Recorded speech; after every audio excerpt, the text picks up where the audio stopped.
سلام أم العالم زلخم كبرات حوات سلام እግዚአብሔር ምሳኹም ይኹን ናይ ሎም መዓንቲ መደበይ እምበር ክትፈትዎ ተስፋ እንዳገበርኩ ቅድሚና እምባለይ ግን እቶም ሓደሽ ኣት ዘለኹም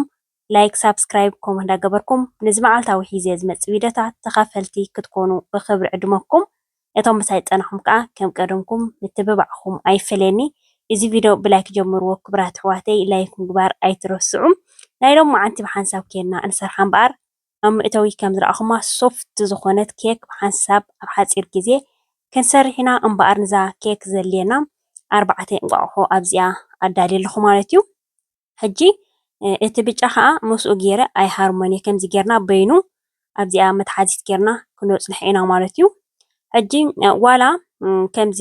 ሓደ ግዜ ከምዚ ገይረ ፈልየ ይሃርሞ ሓደ ግዜ ከዓ እቲ ብጫን እቲ ፃዕዳን ከዓኒ ኖርማል ሓዋዊሰ ከማን ይሰርሕ እየ ፅቡቅ ይኸውን ግን ከምዚ ገይረ ክሰርሖ ከለካ ኣዝያ ፅብቕቲ ኮይነ ዝረኸብካ ብፍላይ ከዓ ጀመርቲ እንተኮይንክን ከዓ ከምዚ ኩሉ ግዜ ተለሚድካዮ ብተደጋገም ትሰርሖ ተኮይንካ እኳ ድሓንዩ ኣይኣብየካን እዩ ጀመርቲ ብፍላይ ተኮይንክን ጥንቅቅ ኢልካ ኢኻ ክትሰርሖ ዘለካ ማለት እዩ እዚ ናይ ኬክ ብዙሓት ኣሕዋት ከዓ ከምዚ ሰላም ሓፍትና ፎኪስ ኣይመፀልናን እዩ ይኣብየና ገለ ስለ ትብላ እያ ማለት እዩ ሕጂ ከም ትሪእዎ ዘለኹም እተን ብጫ ኣብዚኣ ገይረን ኣለኹ ሽኮር ሕጂ ክንገብር ኢና ሽኮር ከዓ 100 ግራም ሽኮር ኣብዚኣ ኣዳልየ ኣለኹ ማለት እዩ ሽኮር ሓደ ዓይነት እቲ ዓቕን ክንገብሮ ኢና ሕጂ ኩሉ እቲ ንገብሮ እዚአን ቫኒላ ሽኮር ከዓ ክልተ እዚአን ዕሹጋት እየ ዝገብር ዘለኹ ማለት እዩ እቲ ናይ እንቋቑሖ ኣጥፍእ ከብለልና ይኽእል እዩ ፍኹስ ዝበለ ከዓ ክገብረልና ይኽእል እዩ ብሓፈሻ ኣዝያ ሶፍት ትገብራ ፅብቕቲ ትገብራ ግን ሓሩጨላ ከሪአክን እየ ተወሳኺ ንገብረላ 2 ማንካ ዝኾነ ሓርጭ ብጣዕሚ እያ ፅብቕቲ ትገብረልና ማለት እዩ ሕጂ በዚኣ ማሽን ገይረ 10 ደቂቕ ሃሪመ ኣለኹ እቲ ቪድዮ ንዓኹም ኣሸልሻዊ ንከይኮነኩም ሃሪመ ምስ ወዳእኹ ዳርጋ ምስ ፈኾሰ እየ ዘርእየኩም ዘለኹ ማለት እዩ ሕጂ እተን እንቋቑሖ ተሪፈን ዝነበራ በቃ ሓደ ደቂቕ ዘይመልእ ጌርና ኢና ኖርማል ፍርቂ ደቂቕ ዝኸውን በዚ ማሽን ጌርና ሕውስሕውስ ክነብሎ ኢና ምሕዋስ ጥራይ ተዘይኮይኑ ከምዚ ዕሪና ሃሪምና ክንፍኩሶ ማለት ኣይኮነን እዩ ብድሕሪኡ እንታይ ዝበሃልና ክንገብር ኢና ማለት እዩ ፀባ ከዓ 100 ሚሊሊትር ፀባ እየ ዝጥቀም ዘለኹ ዘይቲ እውን ከምኡ ማለት እዩ 100 ሚሊሊትር ልክዕ ምስቲ ሽኮርን ምስቲ እንታይ ዝበሃል ዝገበርናዮ ሓደ ዓይነት ይገብር ኣለኹ ኣብዚ ከማን ምህራም ዘይኮነ ከም እትሕዋስ እየ ዝጥቀመሉ ዘለኹ ብፍኹስ ዝበለ ገይረ እየ ማለት እዩ ጨው ከዓ ንእሽተይ ጨው ማለት እዩ ኣብዚ ሕጂ እንታይ ዝበሃል ኣዳልየ ኣለኹ 250 ግራም ከዓ ሓርጭ ኣዳልየ ኣለኹ ሓርጭ ሕጂ ክነፍዮ ኣለና ከምዚ ሓደ ግዜ ዕንኩርኩር ዝበለ ይፀንሕ እዩ ከምኡ ጥራይ ዘይኮነ ከዓ እንተነፊናዮ እቲ ሓርጭ ኣዝዩ ፎኪስ እዩ ዝኾነልና እቲ ኬክና ማለት እዩ ኣብ ኩሉ ክንገብር የብልናን ብፍላይ ኣብ ኬክ ተኮይንና ኣብዚ ሕጂ እታ ኦቨንና ወሊዕና ክንፀንሕ ኣለና ብዙሕሉ ከሎ ክንእትዎ የብልናን ይባላሸወካ እዩ ማለት እዩ ናይ ላዕሊ ናይ ታሕትን ክሳብ 10 ደቂቕ ወሊዕናዮ ንፀንሕ 7 ደቂቕ 10 ደቂቕ ርሲን ኢሉ ወሊዕናዮ ንፀንሕ ማለት እዩ ከም ትሪእዎ ዘለኹም ገይረ በዚኣ ገይረ እንዳነፈኹ ተን ሓርጭ ኩለን ክእትወን እየ ማለት እዩ ብድሕሪኡ ከዓ እታ ዝብለኩም ዘለኹም ሓርጭ ከዓ ክንገብረላ ኢና መቸም ኬክ ክቡራት ኣሕዋተይ ብዙሓት ኣሕዋትይኽን ከምዚ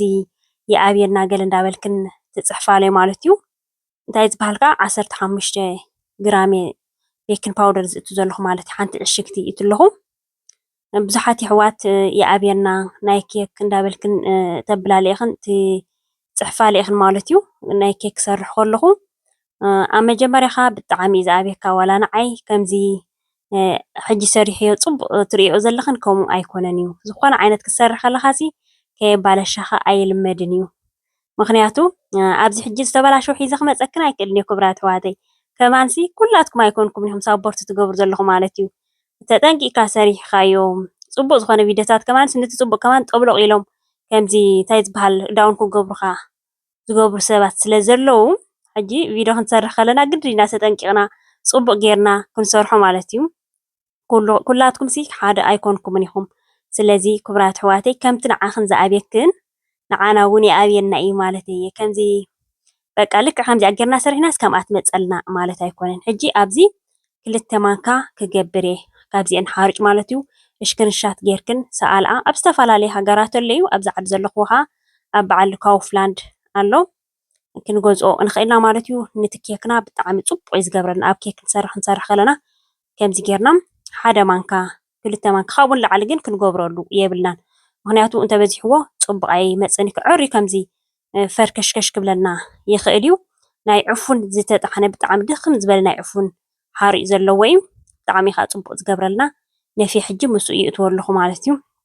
ኖርማል ምስ ተሓሪጭ ጌርና እውን ነፊና እውን ክንእትዎ ንኽእል ኢና ፀገም የብሉን እዩ ከምዚኣ ጌርክን እንተሰሪሕክንኣ ዋላ ሓደ ኢኣ ክቡራት ኣሕዋተይ ክትኣብየክን በፍፅም ኣይትኽእልን እያ ንቐዳም ሰንበት ቁርሲ እውን ክንድዩ ንደቅኽን ናይ በርስደይ ኬክ ክትገብራ ከለኻ እንዲ ከምዚኣ ጌርክን ስራሕ ኣቢልክን ኬክ ክንስርሕ ትገብራ ትኽእላ ናይ ክሬም ገለ መልክዓ ሒዘልክን ክመፅእ ሓደ መዓልቲ ክቡራት ኣሕዋተይ ብጣዕሚ ቀስ እንዳበልካ ስተብ ብስተብ ሓደሽቲ ኮይንካ ዘይትፈልጣት ኮይንካ እንዳተምሃርካ ነንሕድሕድካ እቲ ኣብ ገዛኻ ዘድልየካ ነገርሲ ክንዲ እሞ ገንዘቡ ክኸብር መዓት እንደገና ከዓ ኩሉ ነገር ማለት እዩ ኣብ ገዛኻ ዝሰርሓዮ ጥዕና ስለ ዝኾነ ነንሕድሕድና እታ ኣብ ደገ ኩላ ንገዛ ኣብ ገዛና በቃ በቲ ንገንዘብና ቆጣቢ ልዕሊ ኩሉ ከዓ ልዕሊ ገንዘብካ ንጥዕናና ፅቡቅ ማለት እዩ ኣብ ገዛና ንሰርሖ እንተኮይንና ሕጂ ኣብዚኣ እንዛታይ ዝበሃልና እንደገና ከዓ እቲ እንታይ ዝበሃል እቲ ናይ ኬክ ንስንክተሉ ግፍሕ ዝበለ ከምዚ ፅብብ ዝበለ ክጨናነቕ የብሉን እዩ ዘይቲ ልኺ ክነብላ ኢና ዘይቲ ልኺ የቢልና ከዓ እቲ ናይ መትሓዚና ብዝተኸኣለ መጠን ግፍሕ ኢሉ እንደገና ከዓ ዕርዩ ርጉድ ተዘይበለ ተመራፂ ማለት እዩ ምንታን በቲ ናይ ታሕቲኡ እንታይ ዝበሃል ከይኮነና ብላዕሊ ቀዲሙ ምንታን ከይበስል ማለት እዩ መትሓዚና ዕርዩ ረጒድ ተኮይኑ ከዓ ሓደ 5 ደቂቃ ክኸውን እቲ ናይ ላዕሊ ኣጥፊ ናይ ታሕቲ ውልዕ ክነብሎ ንኽእልና ናተይ ግን ረቃ ከምዛ ትሪእያ ዘለኹም ማለት እዩ ሕጂ ማዕረ ንክመፀለይ ከም እንዳገበርኩ ናብ ኩሉ ከዝርአ ምክንያቱ ሓደ ርጉድ ዝበለ ንፍሕ ዝበለ ሓደ ታሕቲ ርቕ ዝበለ ዘይኮነ ዳሕራይ ከነመዓራርዮ እንዲና ከምዚ ጌርና ንገብሮ ማለት እዩ በቲ እንታይ ዝበሃልና ጌርና ፅቡቅ ጌርና እቲ ተሪፉ ዘሎ ከዓ ናብኡ ክንገብሮ ኢና ኣዝያ ፅብቕቲ ዝኾነት ኬክ እያ ትኾነልና ማለት እዩ ካብዚኣተን ዝተደልና ከዓ ብክልተ እንቋቑሖ ጌርና ክንገብሮ ንኽእልና ካብዚ ዝዓቢ እንተደሊና ከዓ 6 እንቋቑሖ 5 እንቋቑሖ ግብር ኣቢልና ተስቤዛ ብሓፈሻ ትምዕቀኒና ጥራይ ሓደ ዓይነት ክኾን ኣለዎ እምበር እቲ ናይ ምውሳኽ ፀገም የብሉን እዩ ሕጂ ኣብዚ እቲ ከምዚ ዓፍዓፍ ይብል እንድዩ እቲ ዓፍዓፍ ዝብል ምንታን ክጠፍኣልና እንደገና ከዓ ከምዚ ገሊኡ ረጒድ ገሊኡ ፎኪስ ምንታን ከይኮን 3 ግዜ 4 ግዜ ህርም ነብሎ ማለት እዩ ክሳብ 10 ደቂቃ ዝኾን ወሊዕያ ፀኒሐ ረሲና ኣላ ማለት እዩ ን35 ከዓኒ ብ170 ኣብሲለያ ዘለኹ ማለት እዩ ከምዚ ትሪእዋ ዘለኹም ውዒት እያ ዘላ ኬክ ክንቆርሶ ከለና ከዓ ነቲ ቪድዮ ንክዓብጦ ስለ ዝደለኹ እየ ከማ እምበር ዝሕል ምስ በለ ክንቆርሶ ከለና ፅቡቅ ይኾነልና ማለት እዩ ገለ ዓይነት በቃ ሶፍት ዝኾነት ንቁርሲ እውን ክንጥቀመላ ንኽእል ቀዳመ ሰንበት ዝኾነ ፕሮግራም ተልዩና ኮይኑ እዚኣስ በቃ 10 ደቂቃ ኣቢላ ንክትሰርሓስ ኣይወሰደን ንክትበስል እያ ከማ ትድንጉየካ እምበር ክቡራት ኣሕዋተይ ገለ ዓይነት ፈኺሳ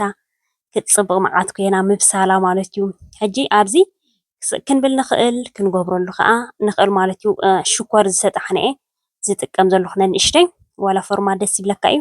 እንደገና ከዓ ኣብቲ ዳሕራይ ክንስንኩቶ ከለና ውሕድ ተጌርናዮ ብላዕሊ ከምዚ ጌርና ክንገብሮ ንኽእልና እዚ ፀገም የብሉን እዩ ሕጂ ካብ ኣቋራርስኣ ኣትሒዛ ከመይ ፈኺሳ ክቡራት ኣሕዋተይ ክትፅብቕ መዓት ኮይና ከምዚኣ ጌርክን ተሰሪሕና ዋላ ሓደ እያ ዘይተኣብየክን ዘን ኣሕዋተይ እቲ ናይ መወሊዒና ሕጂ ናይ ላዕሊ ናይ ታሕትን ኢና ክንውልዖ ዘለና ማለት እዩ ናይ ታሕቲ ተወሊዕናዮ እቲ ላዕሊ ክበስለልና ኣይክእል እዩ ናይ ላዕሊ ተወሊዕና ታሕቲ ክበስለልና ኣይክእል እዩ ናይ ታሕትን ናይ ላዕሊና ክንውልዖ ዘለና ክትፅብቕ መዓት ኮይና ራእያ ክትፈኩስ ብእውነት ከማን ኣብዚ ንዓኹም ኣይረኣየኩምን እምበር ክትምገቦ ከለኻ ክነግረኩም ኣይክእልን እየ ገለ ዓይነት እዩ ብዘይቀለ ዓለም ፅብቕቲ እያ ክቡራት ኣሕዋተይ ናይ ሎማዓንቲ መደበይ ኣብዚ ከኣኽለኒ እዩ ፈቲኹም ከዓ ክትኮኑ ተስፋ እንዳገበርኩ እዚ ቪድዮ ግን ላይክ ኣይተውሕድሉ ክቡራት ኣሕዋተይ ክትኣትዉ ላይክ ተዘይገርኩም ኣብ ምፅኻም ከዓ ላይክ ግበርሉ ኢኹም ብካልእ ትሕዝቶ ክሳብ ዝምለሰኩም ሰላምን ጥዕናን ኣብ ብዘለኹም ሞ ሰሰናይ